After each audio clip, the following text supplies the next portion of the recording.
MMA fighting in Belfast for Brave CF13. Darren Till has just cornered his teammate Eric Da Silva to a unanimous decision win.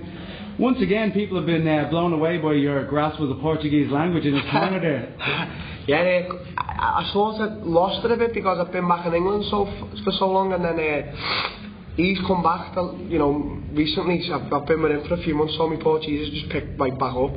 So, you know, obviously, there's 3 Englishmen in the corner, I'm the only one who speaks Portuguese. I'm going to be shouting my head off to him as well, because obviously as well, it's like a strategy. No one his opponent doesn't understand what I'm saying, so sort of works in our favour as well, because I'm shouting things and no one understands it. But yeah, you know, it's sometimes hard, but you know, I've got the grasp of it. I think people are surprised to see you here, given, like, you know, you've just come off the biggest win of your career, and here you are slugging it with the rest of the guys backstage. Fuck mate, you have no holidays planned or anything? Nah, things don't change, mate. I'm a fucking, do you know, me and me shit, I ain't tacky. It's just, he was fighting yesterday. I just moved into my house, so I was going to come yesterday, but I couldn't, so I had to stay. So I told him, I said, listen, like, I promise you I'll be at the fight, no what. So this morning's flight got cancelled.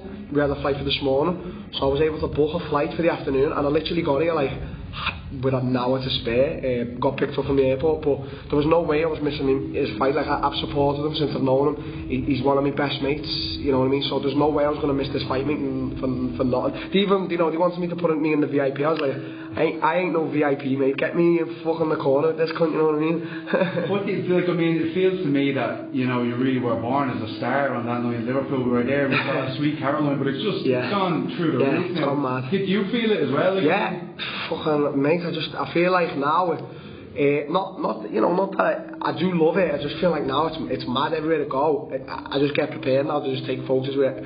It's overwhelming. Yeah, it's overwhelming me because I'm in places where I don't expect. Do you know what I mean? Like, to get photos. So I'll be in the gas station, I'll be in the shops, I'll be anywhere, and people just, they know who I am, they want to get a photo. Obviously more so in Liverpool, but Ireland's like after that second, because everyone in Ireland knows me. Like, wherever goes, just in the travel lodge, then everyone in there, like the guy at the reception's asking for photos. So yeah, it's overwhelming, but it's just 3 years of hard work. I mean, you should be really happy that you get someone wants a photo with you. It's nice. I got to ask you, because I can remember when I interviewed you, I think it was after your debut, that big win in Brazil. Yeah. You kind of were saying to me, all I care about is world titles. And then, of course, after the Thompson fight, you kind of said, look, I don't mind if I don't go for the title straight away. Yeah. Now that you've had time to think about things, has that changed at all? A little bit, yeah. Like, honestly, the fight tonight, RDA Colby, I'm looking forward to it. Everyone wants RDA to win, and I sort of do myself, but, you know, I like Colby. He thinks he's a good fighting style. He talks all the shit and that. You know, it's good because everyone tonight's tuning in to either see him win or see him lose. Mostly lose. It's good though because he's done his job. Everyone's tuning in. I don't watch UFC that much, but I will be tuning in tonight to see him win or lose. So it feels like, because of your links with Brazil, because of the amount that the nation despises the guy, it feels like that would be a really great fight to push you again in the US market. So I mean, is that why you're secretly hoping Colby comes away with it? You know what, right? Yeah, it is all about that as well. That's amazing because you can build a great fight up from that.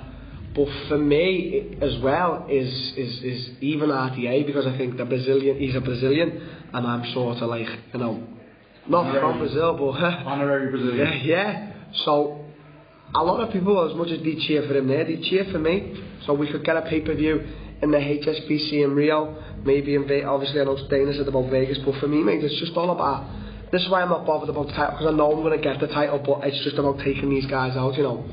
I'm on to taking Sony out, Wonderboy, next could be RDA, the legends, you know, they're all legends in my eyes, and I'm just a young kid just trying to beat them.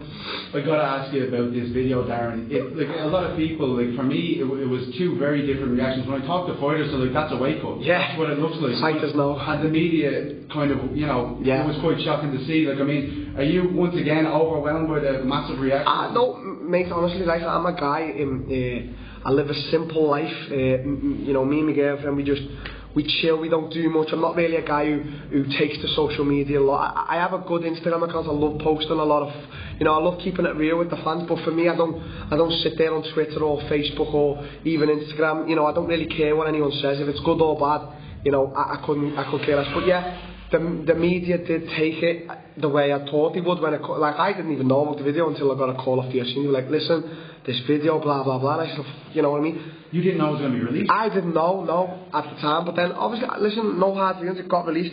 Fighters know, they're like, yeah, that's a weight cut. I think people were just more shocked by when I tried to run and I said I couldn't see. Now, it wasn't that I couldn't see, but listen, I'd been up the whole night. I'd been back and forth to the hospital. I was trying to cut weight. I was worried about other things.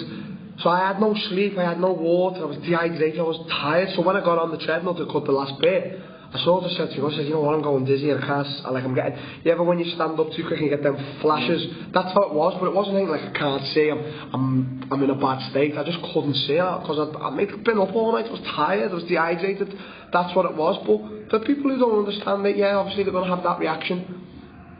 Just finally, Darren, do you think that there's a good chance that your next opponent could come out with a winner of Colby and RDA, just based on what we talked about there? Yeah, it definitely could. As I said, listen, I'm not going to shout and scream on the floor like a child for a title shot, but I don't know, I just don't see Woodley fighting soon. I just don't see it. You know, he's a TMZ or something now, and he's like, you know, he's a mini celeb. That he loves it. You know, listen, I always remember watching the interviews with Woodley, and he always talked about money.